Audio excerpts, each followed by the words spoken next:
She'd found her mother lying in a pool of blood. There was shock across the whole town. He was an extremely angry individual who felt cheated at life. I want everybody to stop treating everybody like they're on their shoe.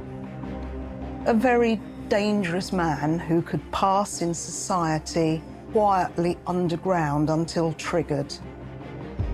He posted that chilling message. Watch out for my next magic trick. He was the angel of death.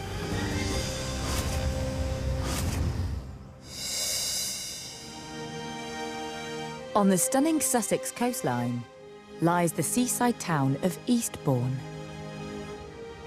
Eastbourne has a traditional view that it's a retirement town where not a lot happens, really. And it's just really nice and it's friendly. You feel, on the whole, quite safe. There's nice restaurants, cafes. It's lovely in the summer. It's quite magical in some ways. We love it. I think there is quite a good neighbourhood vibe here and people know each other. It's got a really tight-knit feel to it. There's a really good community spirit. It's got palm trees and a sandy beach and the pier. It's just a sunny little town on the coast, really. In this sunny little town on the coast lives Sabrina Cooper. At 68, she's not long retired from her family business. Sabrina Cooper ran a magic shop in Eastbourne for a number of years. She was the niece of Tommy Cooper, the comedian and magician. Tommy Cooper was the most celebrated comedian and magician for a generation. There's absolutely no doubt in my mind that everyone within Eastbourne, and in fact throughout the whole country, would have known of the relationship between Sabrina Cooper and, of course, her very famous uncle, Tommy Cooper. He was a household name, he was a legend. In keeping with the family tradition, Sabrina's magic shop drew in tourists and residents alike. I remember seeing the things in the magic shop, some of which looked quite intriguing.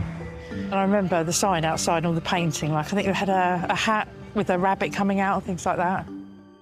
Sabrina was very well liked. I mean, everybody in Eastbourne would have known the shop and probably been in it at some point and would have encountered a friendly woman who knew her stuff and was a well-known feature of the community.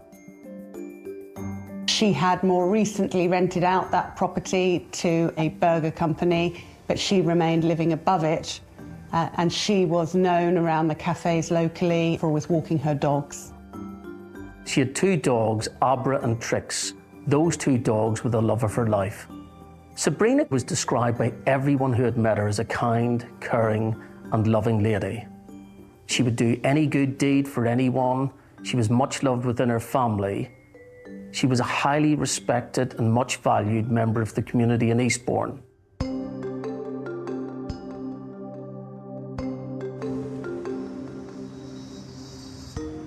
For Sabrina, Christmas was a big time of the year. It was her favourite time of the year. And coming up to Christmas 2022 would have been a really important time for her. On the 16th of December of 2022, Sabrina Cooper had completed on the sale of the property that she had owned, lived in, and had been the magic shop.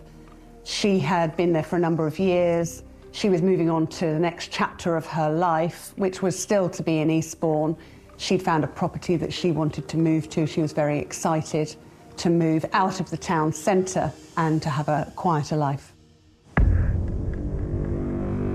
But this festive season in Eastbourne will never be forgotten.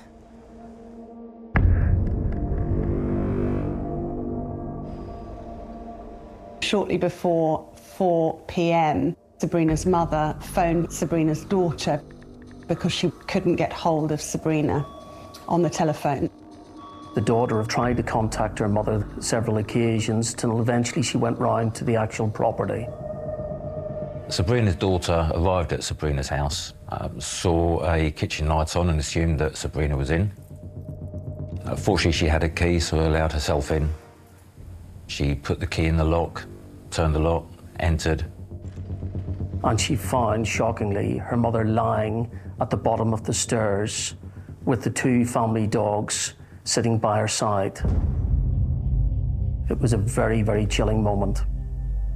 On close inspection, she realised there was a large pool of blood on the floor and her mother wasn't moving at all. One of her arms was trapped beneath her body. It certainly wouldn't be something that you'd wish a daughter to find. To find your mother in that state, or to find anybody in that state, would be utterly horrific. Sabrina's daughter went straight to her mum, tried to shake her, tried to rouse her. Her daughter came to realise at that specific moment, tragically, that her mother was dead. Emergency services were called. Her mother had recently had a major operation. Initially, the fear was that she had injured herself and ruptured the stitches that she'd had from the abdominal surgery. When the paramedics first arrived, initially, of course, they checked for signs of life and confirmed that she had in fact died. They assumed as well that she had had a fall and it was the surgical incisions that had bled. They called the police because it was a sudden death. But it wasn't established until 9 p.m. later that night, when the police arrived, that in fact this was not a sudden death, that something more sinister was afoot. They, together with the paramedics, examined Sabrina, and it was immediately apparent on doing so that she had suffered stab wounds. A number of puncture wounds had been found on Sabrina's abdomen. This wasn't some form of tragic accident. It was obvious to the paramedics that this lady had been murdered. This was a murder investigation.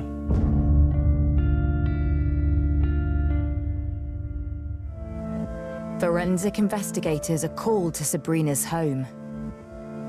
The first thing that the police would do in a crime scene is close that scene off. That means gaining control of the scene. That means limiting the number of people within a scene. You want to preserve it as much as possible. A scenes of crime officer would have attended with his team, and they would have checked for any form of forensic evidence, for any evidential clues that would assist them in their investigation.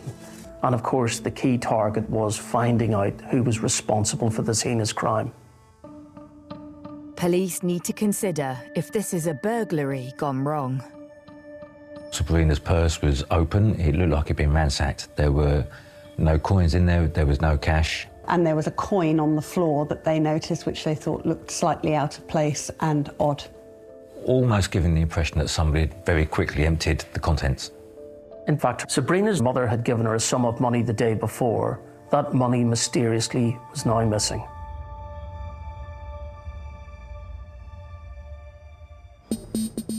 But as officers continue to search the home, a different scenario begins to emerge. Something sinister obviously had happened.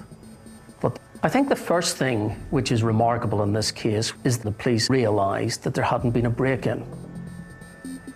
Nothing really had been ransacked, none of the windows had been smashed, the door locks were still secured. The evidence tends to suggest that it must have been someone who was known to this lady. Sabrina was a single woman, but her daughter alerts the team to something else out of place. It was rather odd because the table had been set for 2 people. She noticed 2 used mugs in the sink. There was a candle burning in the room. Just some really strange things that raised suspicions.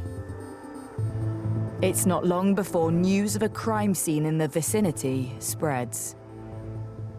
I worked with a photographer in Eastbourne and he found the scene there and took pictures. Straight away, we knew there was a scene, we knew it looked like a murder. We were kind of trying to assess what was going on. The next thing to do is to contact the police and ask them. Eventually they confirmed that it was a murder inquiry.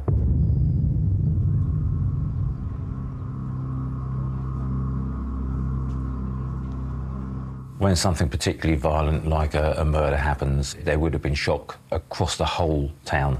Sabrina Cooper was well known in the community, and of course when the police cordoned the area off, someone knew that it might be something to do with the shop and in fact Sabrina Cooper herself. Everybody in Eastbourne would have known about this and everybody would have had some connection to it somewhere along the line. So it would have affected most of the people in town. And there would have been concerns that there appeared to be no apparent motive to it. It is shocking to hear that, yeah. I mean, you wouldn't think that would happen to somebody who's just in the town running a shop.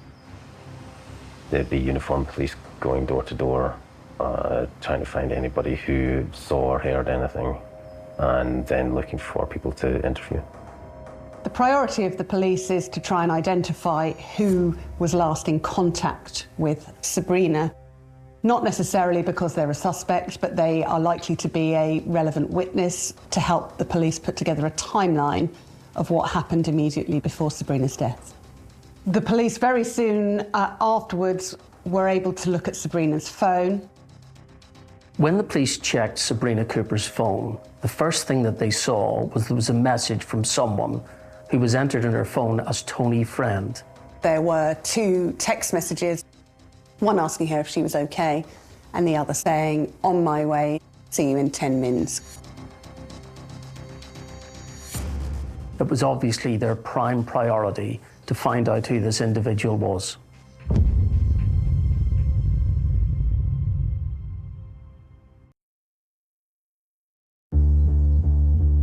In Eastbourne, Sussex, the niece of the famous magician Tommy Cooper, 68-year-old Sabrina Cooper, has been found murdered in the hallway of her flat. The post-mortem examination revealed that she had sustained 4 stab wounds. One of them had been with significant enough force to have cut through a rib. This was a frenzied attack. 4 stab wounds committed with force. And also the pathologist noticed that there were defensive injuries to Sabrina Cooper's right hand, so she was frantically trying to ward off that dreadful attack upon her. Whilst the pathologist had deemed that the causation of death was due to the stab wounds to the abdomen and chest, a really interesting factor in this case was that there was a small fracture to the larynx, and that had to be investigated as to whether in fact Sabrina Cooper had been strangled.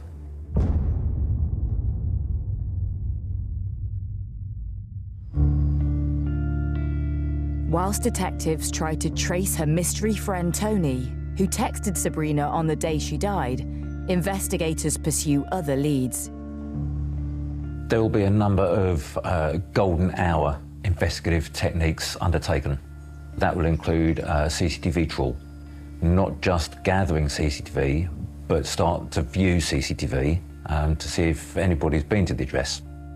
The police would approach local businesses, local residents who may have CCTV or Ring doorbell footage or anything of that nature to ensure that it is saved, so it is retained and can be downloaded for the police to use to piece together what had happened. There was a camera looking towards Sabrina's house, and the footage of that became very important. It showed at 8:05 on the morning of the 18th, a man arriving at Sabrina's house.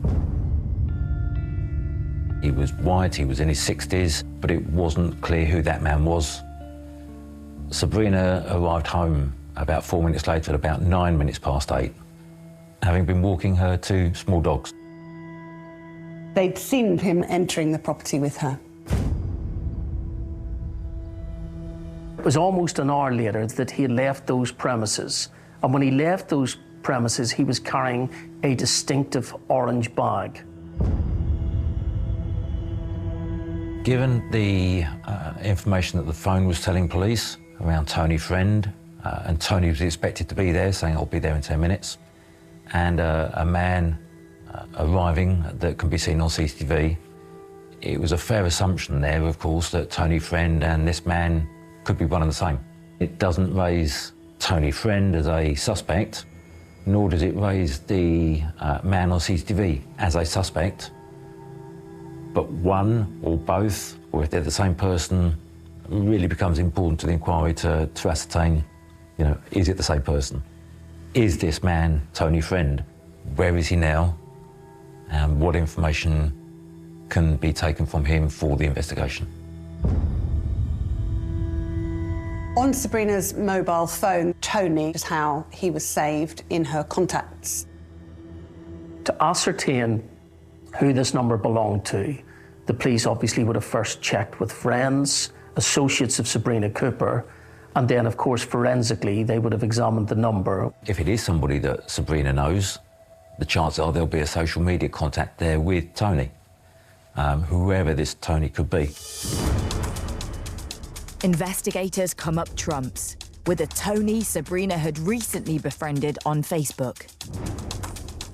The photos on that account matched the person on CCTV seen to enter Sabrina's address on the 18th of December. Looking at her Facebook account, he was identified as Tony King. In the same way that the police would look at how Sabrina lived her life and who she was as a person, finding the same about Tony was of utmost importance to the investigation. Who was he? How did he live his life? What other information can he give the inquiry? Knowing everything possible about Tony would have been a priority for the investigation at that time. Detectives discover the unassuming 60-year-old is in fact a budding internet celebrity.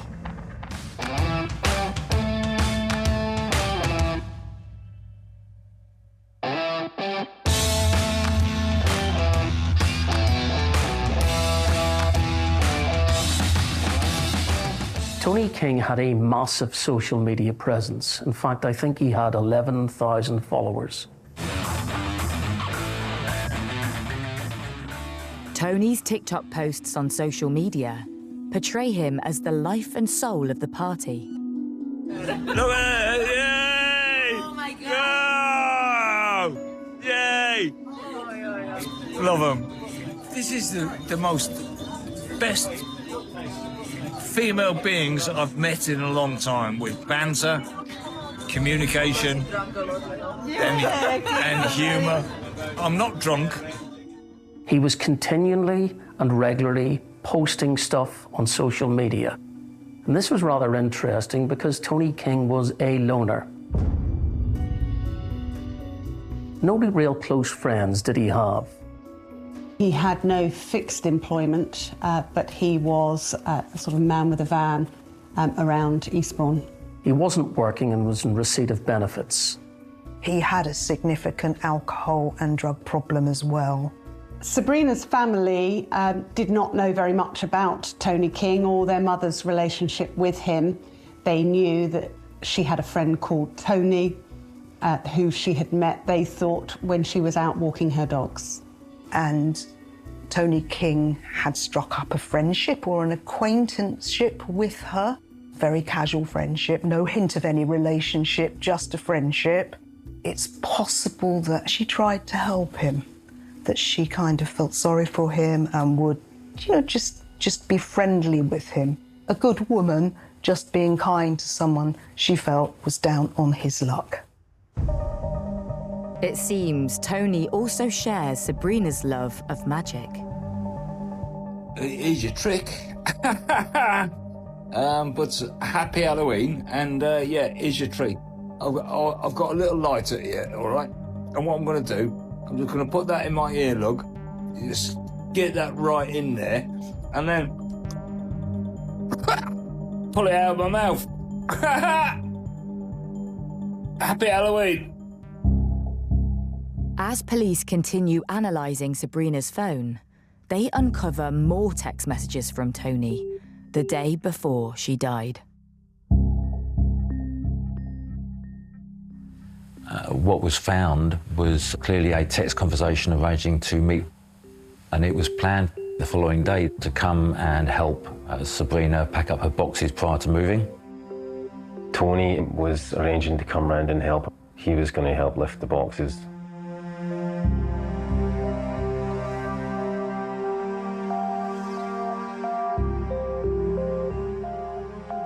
As far as we can tell, she was certainly preparing for somebody to come to the flat and help her with the move, and had laid out the table for two. So she knew him well enough to invite him in and make him a cup of tea. Because of the nature of the messages, with Tony saying that he was going to be round in 10 minutes, he may well have been the last person to see her alive.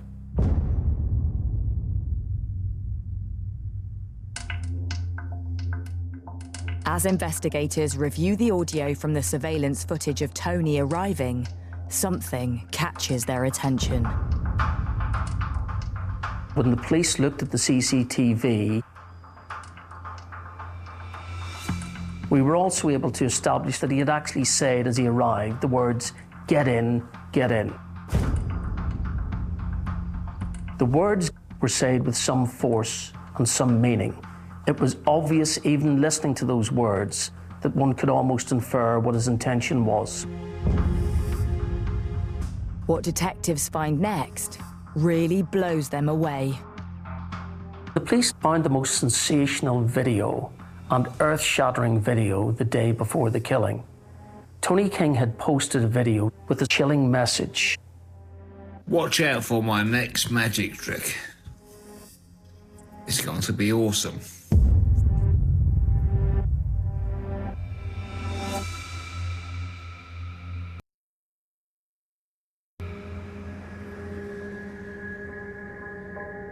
In the seaside town of Eastbourne, Sussex, pensioner Sabrina Cooper has been found murdered in her flat.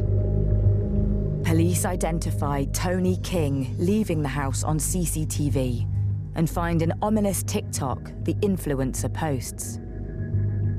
The night before the killing. Watch out for my next magic trick. The police, having watched the TikTok on which Tony King said, "Watch out for my next magic trick," immediately made the connection with Sabrina Cooper owning a magic shop, and indeed her uncle being Tommy Cooper. Having been able to identify an address, the next part obviously would be to arrest Tony King.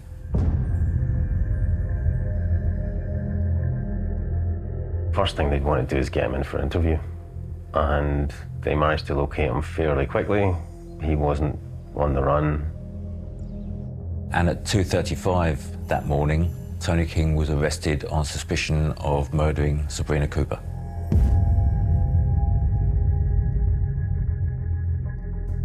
He did then go on to explain, once he had been arrested, "You're having a laugh."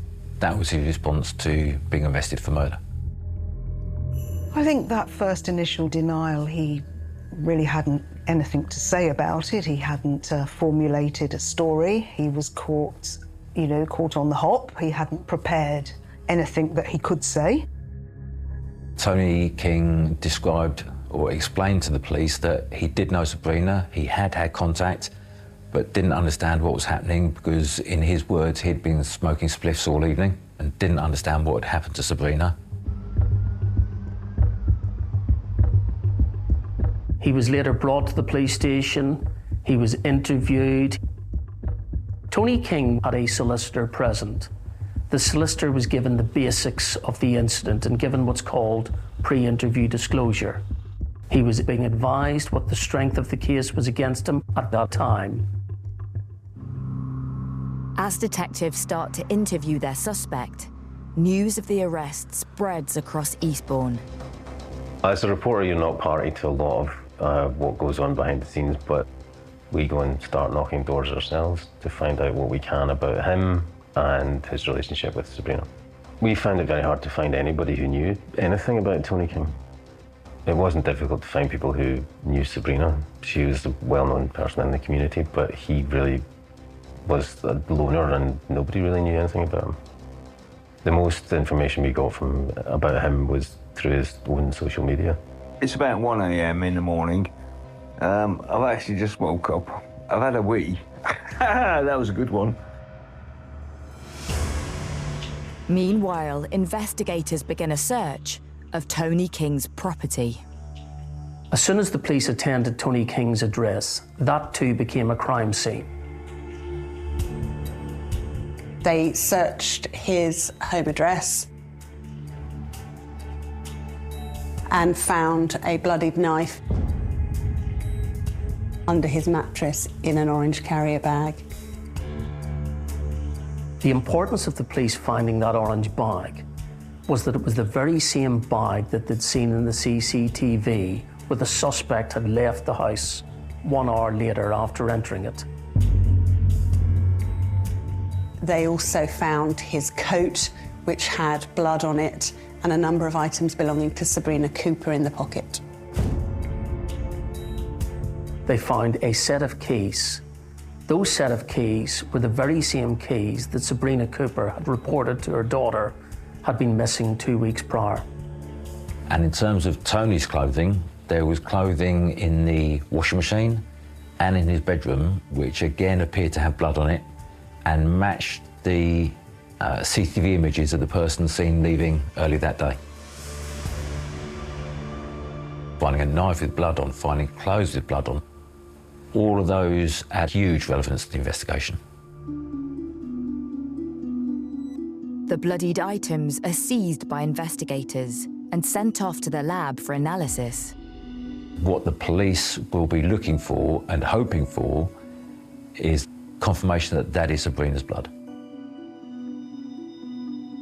The forensic results that began to come back showed that the blood on the knife was Sabrina's blood. In terms of major DNA findings, Sabrina's blood was found on Tony King's clothes. His DNA also had been found in her purse, which ultimately revealed, of course, that he had taken cash from Sabrina Cooper. As scenes of crime officers continue to sweep Sabrina's home, more evidence is uncovered. Inside Sabrina's address, there were blood marks there.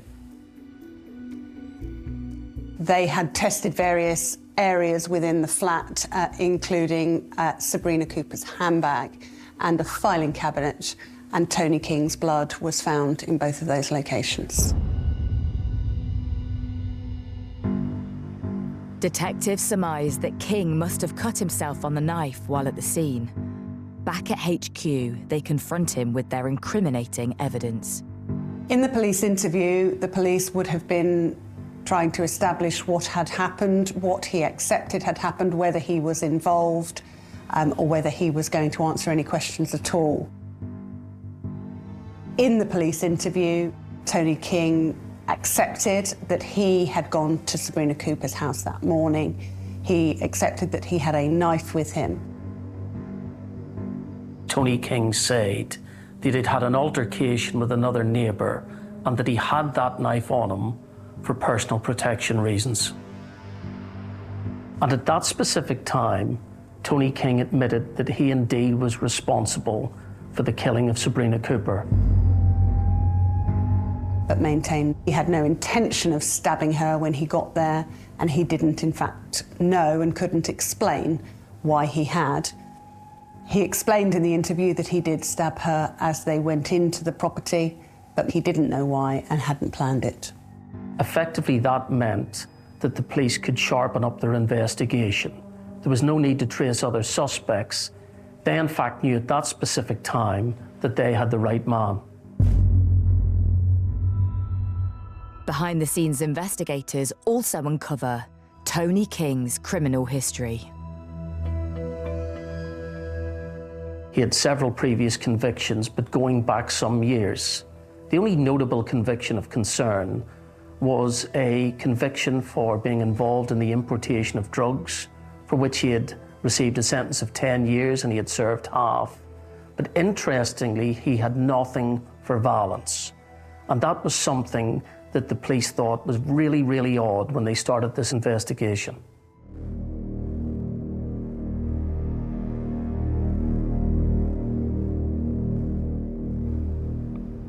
Once Tony King had confessed to the killing of Sabrina Cooper, within 48 hours, Tony King appeared before the Crown Court, having first of all attended the Magistrates' Court. He was charged with an offence of murder. He didn't look like a person of any real significance at all, which again is not uncommon. But he didn't look nervous, but maybe a bit in shock, but not particularly nervous. Didn't look particularly dangerous, but you know, you can never tell. At the Crown Court, there was then a plea and trial preparation hearing, which is the hearing at which a defendant is expected to enter a plea. At that hearing, he entered a not guilty plea. Lewis Power, KC, heads up Tony King's defence team. My first impressions of Tony King were that he was a rather complicated individual.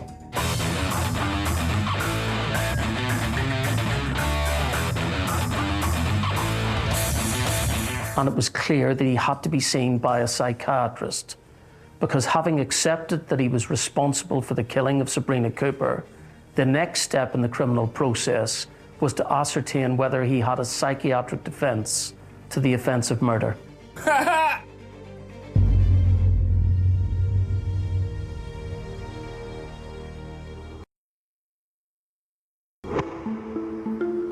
In Eastbourne, Sussex, 60-year-old Tony King has been charged with the murder of 68-year-old Sabrina Cooper after confessing to stabbing her.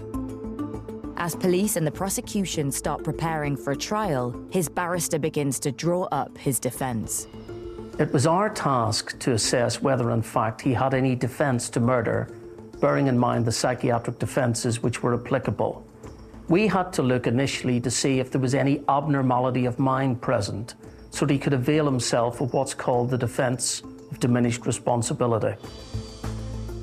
It was very difficult when I first met Tony King to assess exactly what sort of an individual he was. He seemed to be very cold in terms of discussing the evidence in the case, extremely cold in terms of what had happened to Sabrina Cooper, and wasn't very excitable, nor indeed did he show any emotion. We instructed an eminent expert, Dr. Christine Tizard, a forensic consultant psychologist, to assess whether in fact there was something at play here that we could utilise in his defence at trial. And from that point, it was a matter of setting up an assessment of Mr. King. It was during COVID, so this was done remotely by video link to the prison. When I first saw him, I suppose there was a little bit of incredulity in the back of my head, thinking, wow, is this man capable of this? But very soon into the interview, I sensed a volatileness under the surface. There was something very different and eerie about him. He approached everything as if the world owed him a favour. He came across as completely bitter about everything in his life.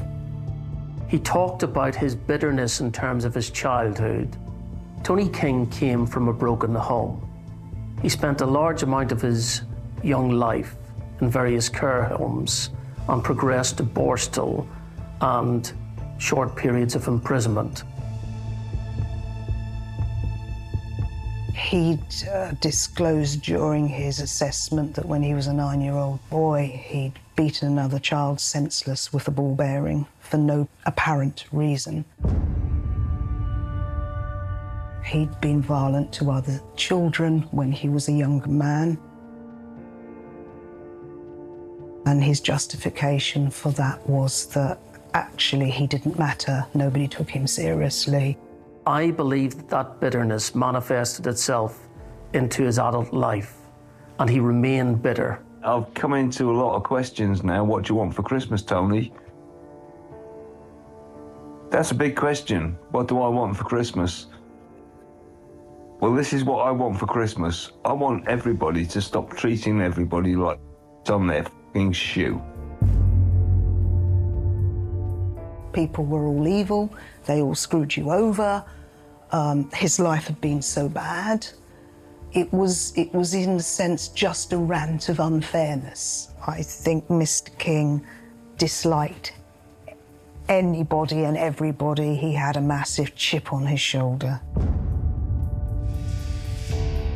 He felt that the world had turned upon him and that he hadn't had the best of life chances. The assessment tries to pin down King's motive for Sabrina's murder. I think Mr. King was a man that had never made it, was jealous of people, fancied himself with skills, such as if you've seen his TikTok with his guitar and with his magic. Pull it out of my mouth. And perhaps that was an attraction to him, that here is Sabrina with a magic shop and the connections to her uncle, Tommy Cooper. And maybe it was, if you like, an opportunity almost vicariously for him to get some fame in his own view. He had a huge anger problem that he admitted to, and it would appear that he was just waiting for the right person for that anger to come out on, and it was a sense that somebody's going to get it because the world has been so unfair to me. Anybody who got into his close proximity and upset him would be at risk. The overall conclusion of the psychologist was that Mr. King was an extremely angry individual who felt cheated at life. It didn't provide any explanation as to why any anger would be directed at Sabrina, but she was a successful woman who was happy with her family and home life, moving on to a new future. I was very, very clear in my report that there was absolutely no case for diminished responsibility whatsoever. There was an underlying personality disorder, but Mr. King was fully aware of what he is doing. I think I can sum it up on this basis, that her firm expert opinion was that Tony King wasn't mad, Tony King was bad. More evidence is uncovered to support Dr. Tizard's conclusions. When the police interrogated Tony King's mobile phone, they found an on-sent TikTok video. That video had the words, "I took a life today." In my mind, that showed that there was definite premeditation and planning involved in the killing. Tony King, on being confronted with the conclusion that there was no psychiatric defence available, had a stark choice as to whether he wished to continue to contest the trial or whether he wished to plead guilty. Almost immediately, Tony King gave instructions to us that he wanted an end to this matter and he wanted to plead guilty to the offence of murder.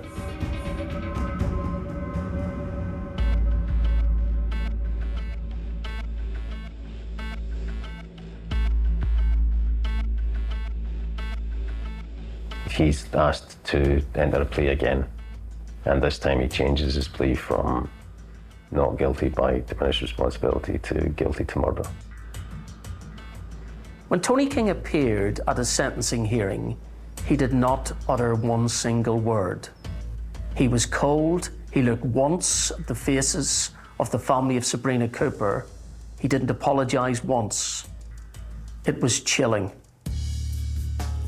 The court hears details of King's actions leading up to the murder.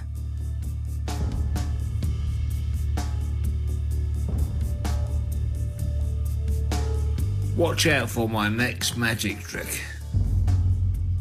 It's going to be awesome. It was clear in my view that he was trying to sensationalise what was about to happen. He wanted to be the centre of attention. He wanted to be as famous as Sabrina Cooper's uncle, the famous magician and comedian Tommy Cooper. He wanted to go down in history as someone who had committed this heinous act.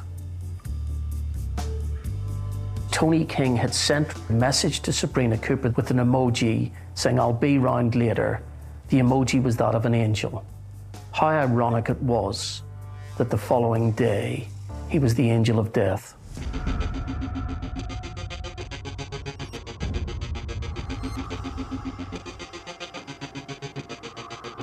The court hears how Tony King was lying in wait outside Sabrina's home. Having entered the address with Sabrina, no conversation happened, according to him. And that anger and rage erupted. And unfortunately, that was meted out towards an innocent woman. He then stabbed Sabrina to death. An hour later, Tony King leaves with the £100 of cash he's stolen from Sabrina's purse. Then he makes his next calculating step. Tony King sent a message to Sabrina Cooper saying, "Hope you're okay, girl, call you later, kiss." And the inference was that he was trying to suggest through that message that he didn't know that she was dead. This, in fact, in our view, showed that the offence was premeditated and that Tony King was covering his tracks. From Tony King's phone, there's a text message asking a friend to join him at the pub because he had £100 to spend. It shows an absolute callousness, a real narcissistic side to him that actually Sabrina didn't even matter to him. Tony King is finally sentenced to a minimum of 23 years.